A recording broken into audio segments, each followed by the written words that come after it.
구약성경 14쪽에 있습니다. 창세기 12장 1절부터 5절까지 우리 한 절씩 교독해서 읽고 마지막 절은 합독하겠습니다.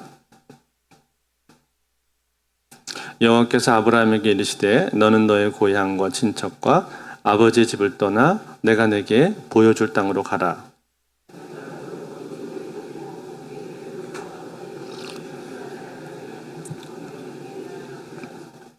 너를 축복하는 자에게는 내가 복을 내리고 너를 저주하는 자에게는 내가 저주하리니 땅의 모든 족속이 너로 말미암아 복을 얻을 것이라 하신지라.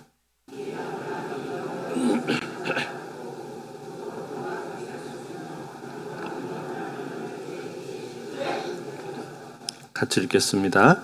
아브라함이 그의 아내 사레와 조카 롯과 하란에서 모은 모든 소유와 얻은 사람들을 이끌고 가나안 땅으로 가려고 떠나서 마침내 가나안 땅으로 들어갔더라. 아멘. 네, 오늘부터 나흘 동안 우리가 아브라함에 대해서 함께 생각을 해보겠습니다. 아브라함은 우리가 잘 알죠. 많이 들어봤습니다. 믿음의 조상으로 그렇게 많이 알려져 있는데 이것은 아브라함이 이스라엘 민족의 시조가 되기 때문에 그런 것도 있습니다만 사실은 그가 보여주고 있는 탁월한 믿음, 뛰어난 믿음 때문에 그렇게 불리는 것입니다. 그만큼 아브라함 하면 믿음으로 대표가 되는 사람이죠. 믿음의 사람입니다. 그렇다면 여러분, 아브라함은 어떻게 해서 이러한 믿음의 사람이 될 수가 있었을까요? 여러분, 우리도 그런 마음의 생각을 할 때가 많이 있지 않습니까? 나도 좀 믿음이 좋았으면 좋겠다. 저는 그런 생각을 많이 하거든요. 내 믿음이 좀 더 좋았으면 좋겠다. 그래서 내 옆에 있는 사람들이 나를 볼 때 이 사람을 보면 참 믿음에 대해서 내가 의지가 되고 그리고 참 도전이 되고 내가 본받고 싶다. 그런 사람이 됐으면 좋겠다. 그런 바람을 갖는데 여러분들도 그런 바람을 갖지 않습니까? 어떻게 하면 우리가 그러한 사람이 될 수가 있을까요? 오늘 이 아브라함의 모습을 보면서 우리가 배우기를 원하는데 여러분, 이 아브라함의 믿음은 어디서부터 출발을 하게 되었는가? 떠나는 것으로부터 출발을 하게 되었습니다. 뭐라고요? 떠나는 것으로부터 출발을 하게 되었습니다. 오늘 1절 말씀 우리가 읽었는데 이렇게 돼 있었죠. 여호와께서 아브라함에게 이르시되 너는 너의 고향과 친척과 아버지의 집을 떠나 내가 내게 보여줄 땅으로 가라. 하나님께서 아브라함에게 떠나라고 말씀을 하셨단 말이에요. 이때는 사실 이제 이름도 아직 아브라함이 아니죠. 아브람, 계명 전인데. 그런데 이 아브라함에게 하나님께서 떠나라는 명령을 주셨는데 사실은 이것은 아브라함이 처음 받은 명령이 아닙니다. 왜 그런가 하니 이 바로 앞쪽에 보면은 11장 맨 뒷부분에 아브라함이 아니라 그의 아버지 데라가 자기 가족들을 데리고 떠나는 장면이 나옵니다.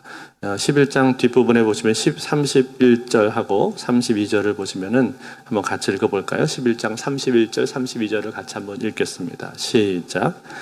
데라가 그의 아들 아브람과 하란의 아들인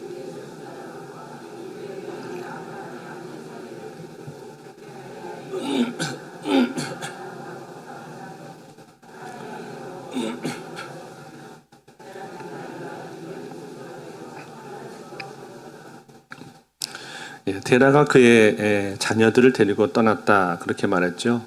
여러분, 데라의 원래 고향은 어디입니까? 우르죠. 우르.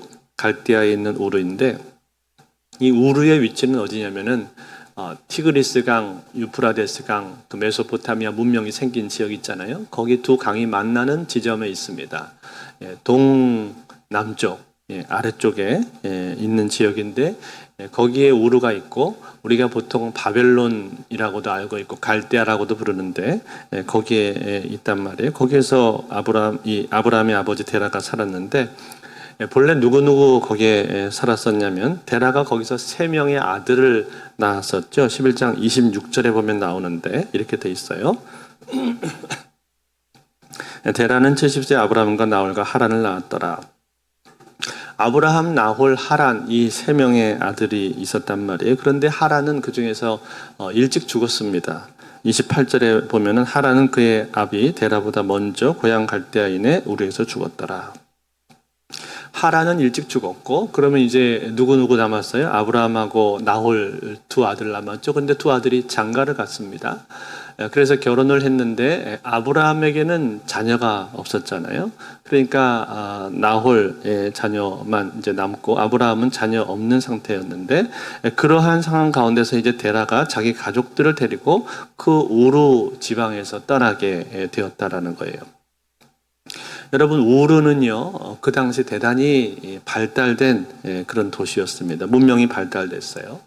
그래서 고대의 정치, 경제, 사회의 중심지였었고 또 메소포타미아의 주요 도시였습니다. 상업적으로도 대단히 발달을 해서 그곳에는 우상들도 많았습니다.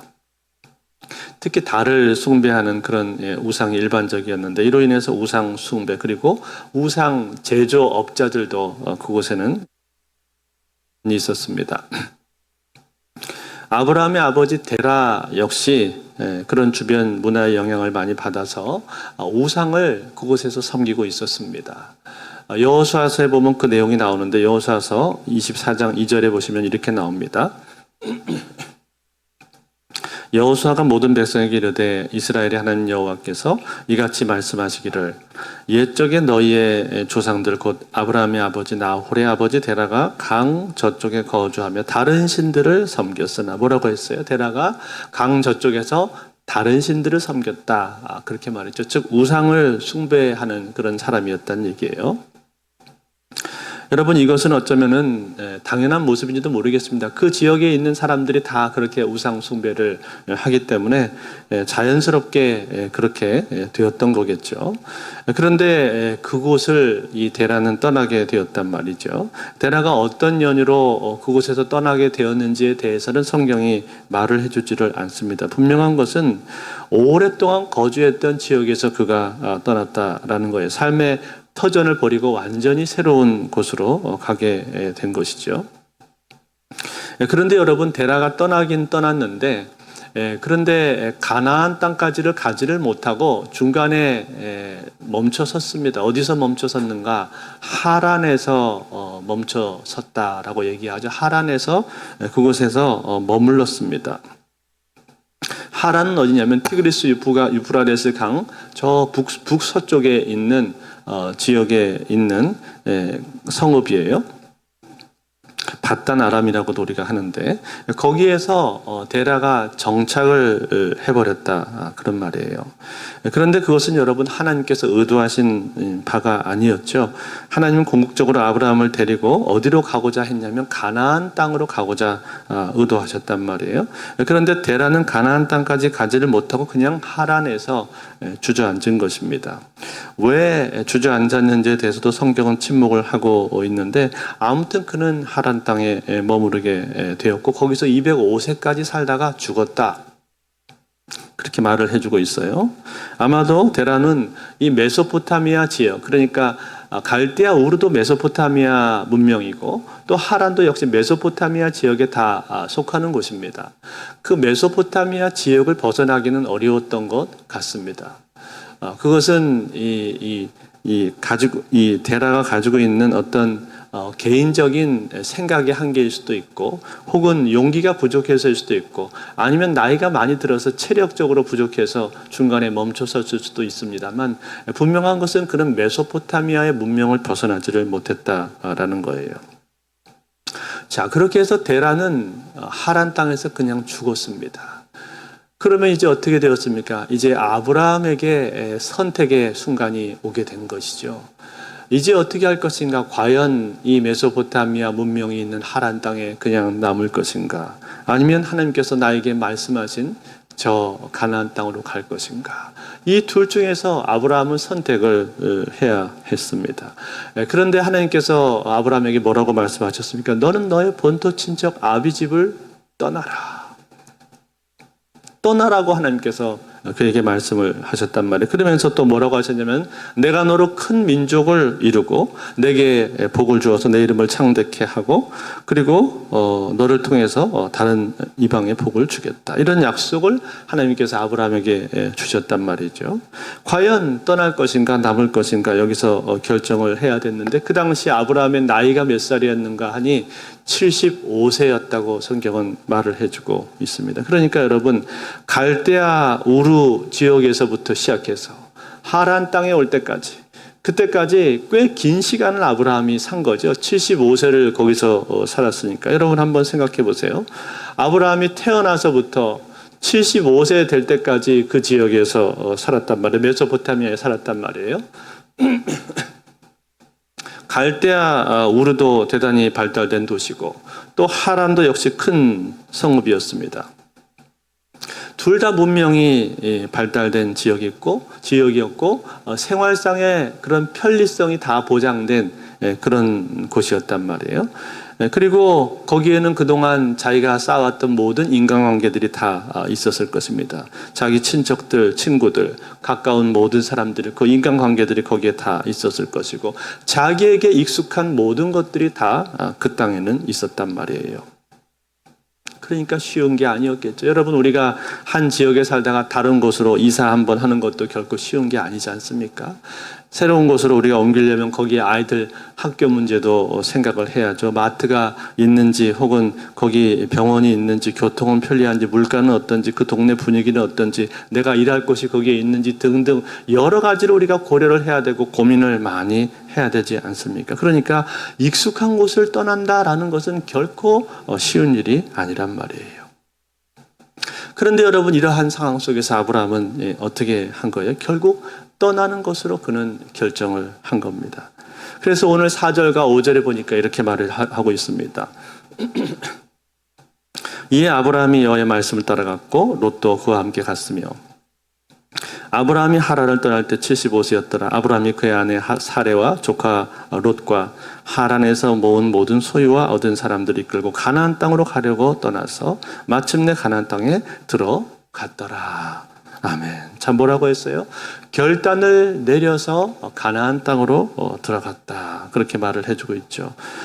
결국은 가나안 땅으로 들어가게 되었다는 거예요. 이렇게 해서 이제 아브라함에게는 새로운 삶이 시작이 되는 것입니다. 가나안 땅 하나님께서 의도하신 땅으로 그가 들어가게 되었고 거기서 이제 하나님과의 믿음의 교제의 삶이 시작되는 거고 그의 인생 가운데 믿음의 사람으로서의 새로운 지평이 그의 인생 가운데는 열리게 되는 겁니다. 사랑하는 성도 여러분, 오늘 우리가 이 아브라함의 떠나는 모습을 살펴봤는데 여러분 이처럼 아브라함이 모든 익숙한 것들을 다 뒤로 하고 하나님의 말씀에 따라서 먼 길을 떠났습니다. 그가 이와 같이 먼 길을 떠날 수 있었던 그 이유가 무엇입니까? 그것은 하나님을 신뢰했기 때문에 그런 것이죠. 하나님을 신뢰했다는 말은 다른 말로 바꿔서 말하면 하나님 말씀을 신뢰했다 그런 뜻입니다. 하나님의 말씀. 하나님 뭐라고 말씀하셨어요?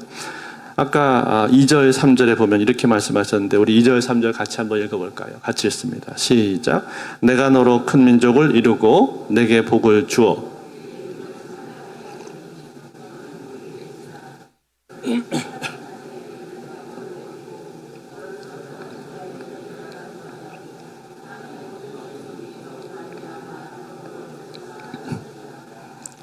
아멘. 이런 약속을 하나님께서 주셨습니다. 즉 내가 너에게 복을 주어서 너의 이름을 창대하게 만들어 주고 내가 너로 하여금 큰 민족을 이루게 하고 너를 통해서 모든 민족들이 복을 받게 해주겠다. 이런 약속을 주셨어요. 여러분 이 약속은 무슨 약속이죠? 복의 근원에 대한 약속이죠. 축복의 통로가 되게 해주겠다는 약속입니다. 즉 너 자신이 하나님으로부터 복을 받게 될 뿐만 아니라 너를 통해서 내 주변에 있는 여러 사람들, 여러 민족들이 복을 받도록 만들어 주겠다. 이러한 축복의 통로로서의 약속을 하나님께서 주신 것입니다. 이것이 아브라함에게 주신 약속이자 동시에 그에게 주신 사명이었습니다. 사명. 다시 말해서 너는 앞으로 이러한 인생을 살아라. 이러한 삶의 목표를 가지고 이러한 삶의 방향을 가지고 너는 이후의 인생을 살아라 라고 말씀하시는 하나님이 주시는 사명이었단 말이에요. 이 약속과 이 사명을 주셨을 때 아브라함은 어떻게 했습니까? 아멘 했습니다. 거기에 아멘으로 응답을 하고 순종한 것이죠. 하나님의 말씀에 대해서 순종하고 따라갔단 말이에요. 다시 말해서 믿음으로 그가 받아들인 것입니다. 그렇기 때문에 그는 새로운 삶을 시작할 수가 있었고 그의 인생 가운데 새로운 지평이 열리게 되었고 그는 믿음의 조상이라고 하는 놀라운 이러한 타이틀, 놀라운 이러한 명예로운 그러한 말을 들을 수 있도록 그의 인생의 새로운 지경으로 그가 새롭게 도약하게 된 것입니다. 그런데 여러분 과연 이것이 아브라함에게 쉬웠을까요? 아니요. 절대로 쉽지가 않았을 것입니다. 오랫동안 익숙해 있는 것에서 떠난다는 것은 결코 쉬운 일이 아니지 않습니까? 왜냐하면 거기에 있는 많은 즐거움들이 있고 많은 편안함들이 있잖아요. 익숙한 것이 주는 즐거움과 편안함이 얼마나 많습니까? 익숙한 것이 저도 늘 좋거든요. 제가 집에서 집안에 앉아있던 의자에 방석이 원래 하나가 있었는데 언젠가부터 그 방석이 안 보이더라고요. 제 의자에 까는 방석이 안 보이는데 그게 없으니까요 불편해요. 높이도 잘 안 나고. 그래서 다른 거를 대신 엉덩이에 깔고 앉아도 뭔가 어색해요. 익숙한 게 좋단 말이에요. 늘 하고 있는 거 익숙한 게 좋지 새로운 것은 불편합니다. 그런데 여러분 문제는 뭡니까? 익숙한 것이 좋긴 한데 그런데 익숙한 것 가운데는 죄된 것들도 많이 들어있다라는 것. 즉 하나님께서 기뻐하시지 않는 습관, 하나님께서 기뻐하시지 않는 삶의 방식, 하나님께서 기뻐하시지 않는 인간관계 등등 이러한 죄된 모습도 많습니다. 아브라함이 메소포타미아에 익숙했을지 모르지만 그러나 거기에는 죄된 문화, 우상 숭배가 가득한 지역이었단 말이에요. 하나님께서 기뻐하시지 않는 그러한 삶의 모습, 삶의 방식이 그곳에는 많이 있었단 말이에요. 아니요. 어떤 것들은 꼭 죄가 아니라 할지라도 라이프 스타일 자체가 하나님께서 별로 기뻐하시지 않는 모습일 수도 있습니다. 즉 하나님으로부터 점점 멀어져 가는 그러한 라이프 스타일을 내가 갖고 있을 수도 있단 말이에요. 그럴 때 여러분 과연 어떻게 하실 것입니까?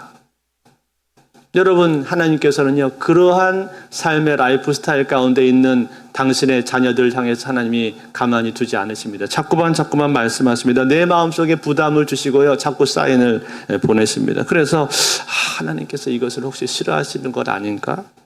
뭔가 자꾸만 마음에 걸리네. 하나님께서 이거 별로 안 좋아하시는 거 아닌가? 그런 마음의 부담, 마음의 사인을 계속 하나님께서는 보내십니다. 그런 생각이 들도록 하신단 말이에요. 그럴 때 여러분 우리가 어떻게 해야 됩니까? 하나님께서 말씀하시는 그 음성을 우리는 잘 듣고 그 사인을 잘 듣고 거기에 반응을 해야 될 줄로 믿습니다. 떠나라고 말씀하시면 우리는 거기서 떠나야 될 것이고 버리라고 하시면 버려야 될 것이고 내려놔라고 말씀하시면 우리는 내려놓을 수 있어야 될 것입니다. 그럴 때 비로소 우리는 신앙의 새로운 지경으로 가게 될 것입니다. 내 신앙이 한 단계 도약하고 새로운 지평으로 나아가는 내 모습을 보게 될 줄로 믿습니다. 그러므로 사랑하는 성도 여러분, 떠나야 할 것으로부터 떠나십시오. 버려야 할 것으로부터 버리십시오. 내려놔야 될 것들은 하나님 앞에 내려놓으십시오. 저는 올해 마음으로 소원합니다. 2024년 한 해는 주님 내가 도약하기를 원합니다. 과감하게 내가 버릴 것들을 버리기를 원하고 도약하게 하옵소서. 완전히 새로운 삶으로, 완전히 새로운 삶의 지경으로 내가 나아가기를 원합니다. 이런 마음의 소원, 마음의 기도를 제 마음 가운데 가지고 있습니다. 저뿐만 아니라 이 자리에 계신 우리 성도님들 모두가 다 올 한 해 이러한 새로운 마음을 가지실 수 있기를 바랍니다. 이전 것은 지나갔으니 보라 새 것이 되었도다. 그 말씀처럼 하나님 앞에 새로운 삶을 살게 해달라고 그렇게 기도하십시오. 그러면 하나님 우리의 기도를 들으시고 우리로 하여금 내가 생각하고 내가 기대하지 못했던 수준까지도 내 삶을 인도해 줄 줄로 믿습니다. 요한 웨슬리가 이런 기도를 드렸습니다. 주님, 저는 더 이상 제 자신의 소유가 아니라 오직 당신의 것임을 고백합니다. 당신이 원하신다면 어떤 처지에 놓이거나 누구와 함께 있어도 좋습니다. 저로 하여금 수고하게 하시거나 고생시키셔도 좋습니다. 당신을 위해서라면 저는 쓰임을 받든지 한켠으로 밀쳐져 있든지 높아지거나 낮아져도 좋습니다. 채워져도 비워져도 상관없습니다. 모든 것을 가지도록 하시거나 궁핍하게 하셔도 상관없습니다. 당신의 사역과 기쁨을 위해서 전적으로 모든 것을 내려놓겠습니다. 오 거룩하고 복되신 성부성자 성령 삼위 하나님이시여, 당신은 저의 것이며 저는 당신의 것이오니 영원히 이와 같이 살게 하소서. 지금 이 순간 지상에서 서약한 이 언약을 하늘에서도 맺어지게 하옵소서. 아멘. 이런 기도를 드렸다고 합니다. 사랑하는 성도 여러분, 새해를 시작하면서 이러한 기도가 저와 여러분들의 기도가 되실 수 있기를 바랍니다. 하나님 앞에 내려놓을 것들 내려놓고 떠날 것 떠나고 버릴 것 버림으로 말미암아서 우리 삶의 새로운 지평, 믿음의 새로운 지경이 열리게 되는 저와 여러분들 다 되실 수 있기를 주의 이름으로 축원드립니다.